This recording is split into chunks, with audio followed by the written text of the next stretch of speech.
Un autre qui est très intéressé et qui est non moins principal, bien sûr, c'est Frédéric Bérard qui est en ligne avec nous. Bonjour Frédéric Bérard.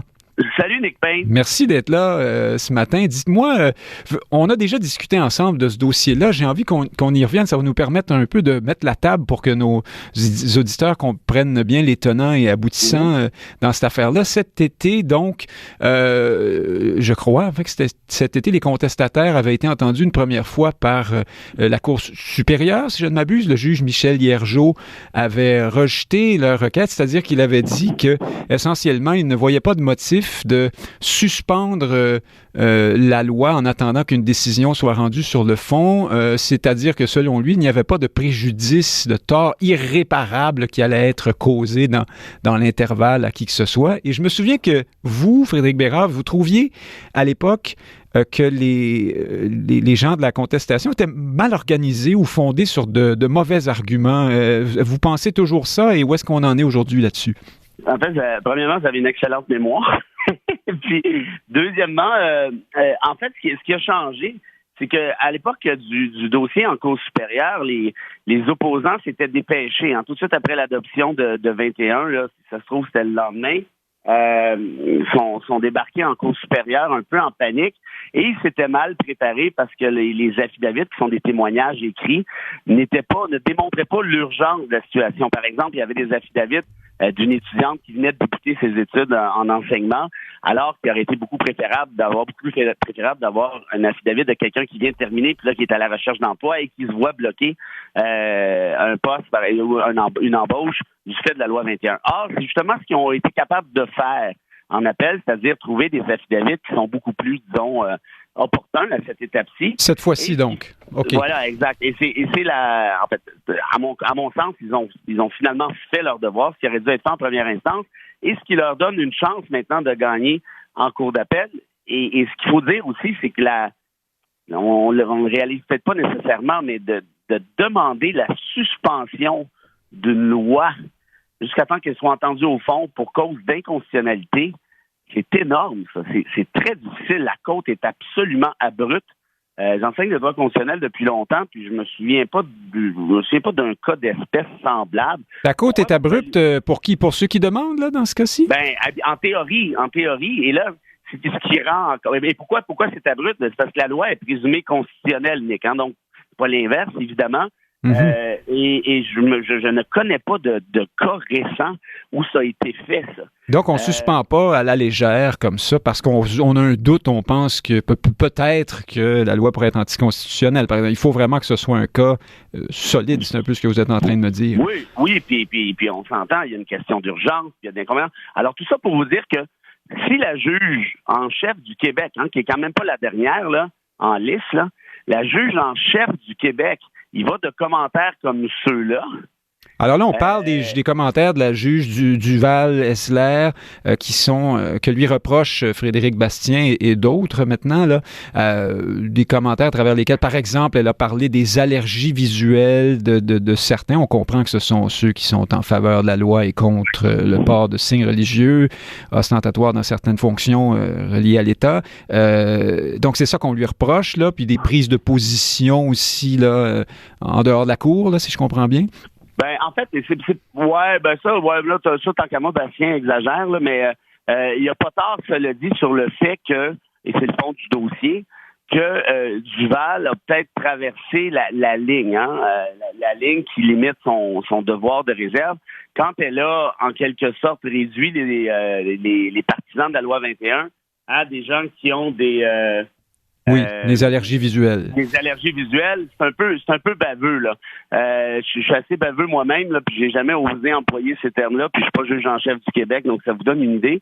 Cela dit qu'il faut pas oublier non plus peut-être à la décharge de Duval, c'est que dans une audience, puis mon ami Bill pourra en témoigner, ça va vite, parfois, là, on parle, on s'obstine, parfois on chicane un peu avec l'avocat de la partie adverse, le juge, balance un truc. Si elle avait écrit ça noir sur blanc dans une décision, là, je pense que la plainte de Bastien serait passée comme une lettre à la poste, fort probablement. Oui, on n'a peut-être pas le contexte complet, là. J'étais pas là, sauf erreur, vous non plus.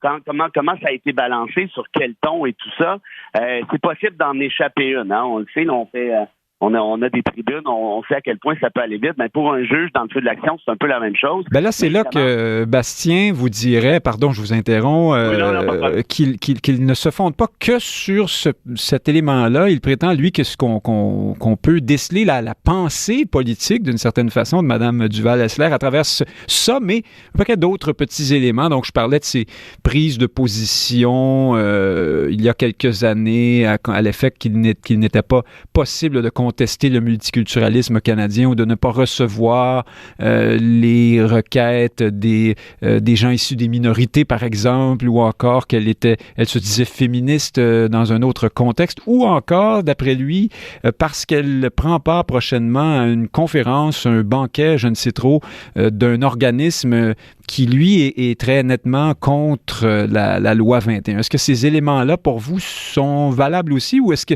peut-être pas pris individuellement, mais est-ce que vous recevez ce propos de Bastien à l'effet que c'est un ensemble de choses qui la discréditent? Ben, d'abord, moi, pas que j'appuie la plainte de Bastien, mais je la comprends, puis je la trouve légitime sans me prononcer sur le fond. Là. Je pense pas que c'est la fin du monde non plus, là, ce que fait Duval, là, qu'on se comprenne bien. Et je suis pas certain, loin de là, que le conseil de l'administration va lui taper sur les doigts, mais je comprends la démarche de Bastien, puis il y en a qui disent qu'il instrumentalise ça pour sa course sur leadership. Évidemment que oui, mais moi, j'ai pas de problème avec ça. Au contraire, candidat pressenti à la chefferie du Parti québécois, oui. Oui, puis il y a vraiment quand même, il y a vraiment un mur là, très, très large là, entre le politique et le conseil de la magistrature. Donc, pour moi, ça n'a aucune importance. Ceci dit, là où je décoche un peu, c'est quand Bastien fait son Bastien, c'est-à-dire la théorie du complot numéro 2674 en rapport aux juges qui, les multiculturalistes, puis ça a commencé avec son livre La bataille de Londres, puis toutes les conférences qu'il donne là-dessus. Moi, je pense qu'il est obsédé raide là, sur cette question-là. Alors, c'est le gouvernement des juges aussi, hein? Il y a ça aussi, là?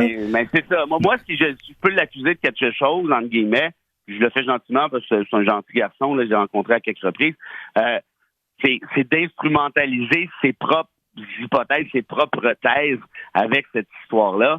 Qu'un juge aille prononcer une conférence à une association juive, là, je suis désolé, là, mais ça fait pas de toi un multiculturaliste. Puis l'autre affaire, c'est que même si Duval était multiculturaliste, c'est pas une maladie honteuse. Il va falloir en revenir à un moment donné là, de cette affaire-là. Il y a 84% des Québécois qui appuient la Charte canadienne.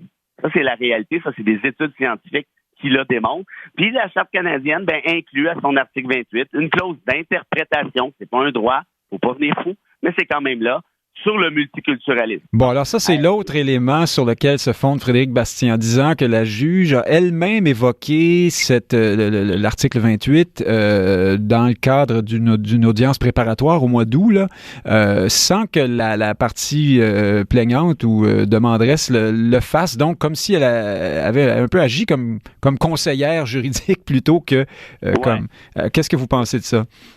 Ben ça, évidemment, ça c'est un problème. Hein? Un juge doit respecter son devoir de réserve. Puis tu peux pas plaider le droit avant même les avocats. Il y a des trucs qui sont évidemment on s'entend là, de connaissances judiciaires. Là, on n'a pas besoin de leur faire des dessins. Mm-hmm. Mais on a très bien, moi j'étais pas là à la conférence préparatoire du 21 août, mais on pouvait comprendre assez facilement que la juge Duval veut que le truc s'en aille dans la direction X plutôt qu'Y.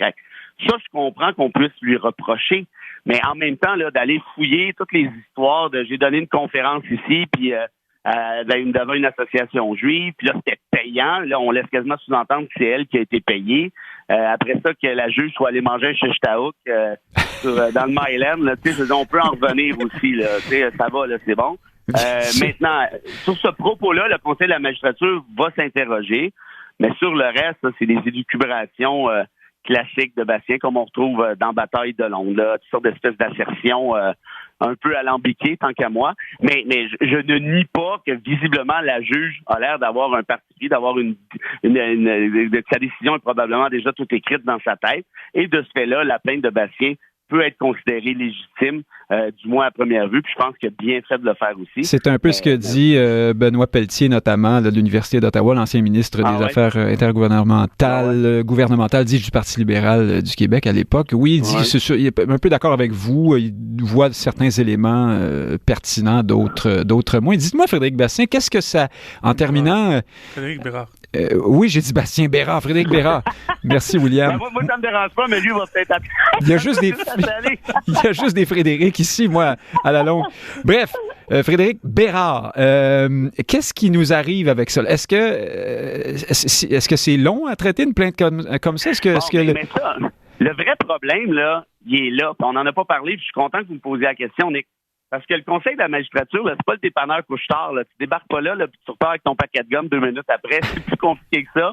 Et le problème, c'est que l'audience en question de laquelle on parle actuellement a à rendre une décision, notamment sur l'urgence de la situation. C'est pour ça qu'on demande la suspension de l'application de la loi. C'est parce qu'on considère que c'est pressant, que ça urge, et si on veut éviter des inconvénients, par exemple, aux dames en question, ben là, il va falloir agir promptement. Est-ce que j'ai rêvé ou on parlait d'une décision possible, je sais pas, qui pourrait être la semaine prochaine ou oui, avant? Oui, absolument. Puis, moi, j'avais même prédit, à mon avis, c'était très clairement avant le temps des fêtes. Maintenant, une fois que, et d'ailleurs, petit scoop, la juge Duval prend sa retraite prochainement, en avril. Ah oui. Et j'ai compris que c'était probablement sa dernière décision. Alors, passez-moi l'expression, mais le bon truc du je balance ce que j'ai à dire et mic drop, là, le micro qui tombe par terre puis qui fait une espèce de bruit assourdissant, ben c'est un peu ça. Je vais rendre ma dernière décision, après ça, je fous le camp, vous arrangerez avec vos affaires. Maintenant, le Conseil de la magistrature ne va pas rendre une décision, lui, avant le temps des fêtes. Et là, est-ce que la plainte de Bastien discrédite actuellement Duval au moment où on se parle, au point tel où elle devrait se récuser de cette cause-là? Moi, j'ai l'impression que oui, parce que qu'on se comprenne bien, elle va la suspendre, l'application de la loi, ça me semble assez clair d'après ses propos. Or, si elle fait ça et par la suite, le Conseil de la magistrature lui tape sur les doigts, mais là, on vient d'attaquer très clairement l'apparence d'impartialité de la décision en question de manière rétroactive, ce qui est un sacré bordel. Donc, je pense qu'au moment où on se parle, la juge Duval, et je le dis évidemment avec respect, devrait fort probablement se récuser, à moins qu'il arrive un petit miracle et que le Conseil de la magistrature se réunisse d'urgence et rende sa décision avant que la décision de la Cour d'appel soit rendue. Alors, ça dépend d'elle en ce moment. Si elle ne se récuse pas, elle peut continuer son travail, rendre une décision, puis vogue la galère. J'allais dire, à ce moment-là, on se retrouve avec une décision rendue par une juge qui pourrait être ensuite sanctionnée par c'est un peu absurde, non? Ben non, mais exactement, ça n'a pas de bon sens. Le Conseil de la magistrature va dire quoi une fois que la décision est rendue? Écoutez, c'était prévisible que vous alliez rendre cette décision-là. Vous avez outrepassé votre devoir de réserve et votre devoir d'impartialité. Mais là, la décision va être rendue, donc elle va être applicable. Alors, quelle sera la légitimité de cette décision-là sur la suspension par la suite? Zéro. Et politiquement parlant, on peut imaginer de gros arguments dans le camp des promoteurs de la loi 21, là. Ben oui. Puis même, en fait, là, est-ce qu'on peut penser éventuellement je ne sais pas si dans ce cas-ci, c'est possible. Probablement un appel sur permission en Cour suprême. Là, t'ouvres la porte à toutes sortes d'avenues. Là, à mon avis, ça c'est assez clair. Donc probablement qu'elle devrait soit, un, se récuser, ou deux, attendre la décision du Conseil de la magistrature. Mais ceci vient affecter, évidemment, la diligence avec laquelle on s'attendait, avec laquelle la Cour devait rendre la décision. Est-ce qu'on peut la remplacer, la juge, maintenant? Parce que ça prend 3 juges de la Cour d'appel pour rendre une décision semblable. Mm-hmm. Alors, si elle débarque, on est rendu à 2. Mais c'est parce que là, le 3e juge, lui, il peut pas se faire balancer comme ça, comme un chien dans un jeu de quilles. Là, ça lui prend un contexte et il doit probablement recommencer les audiences à ce moment-là. Donc, tout ça pour dire que la plainte de Bastien est tombée. Moi, je lui donne ça d'un point de vue stratégique. Je ne sais pas s'il a pensé à tout ça, là, mais franchement, c'est drôlement habile. C'est tout un coup. Alors, bref, la saga des accommodements raisonnables, puis de la Charte des valeurs, puis de la loi 21, c'est un grand succès du répertoire. Ah oui, mais on n'est pas sorti de ça encore. Là, on a réglé la question une fois pour toutes. Là, on n'en parle plus. Oui, je pense que c'est ça qu'on est en train de faire, vous et moi. On n'en parle plus. Oui. Merci beaucoup, Frédéric Bérard. On passe à un autre Frédéric très bientôt. C'est le Bastien, celui-là. Juste pour finir, Nick, dites donc à Bastien, j'ai envoyé un message par Facebook. J'aimerais l'avoir au métro demain matin s'il peut me répondre. S'il est à l'écoute, qu'il regarde ses messages. On lui passe le message. Merci beaucoup. Les petites annonces de société à Radio-VM. Merci beaucoup, Frédéric Bérard. Dans un instant, on revient avec Frédéric Bastien, mais aussi William Corbatli qui a un point de vue sur tout ça.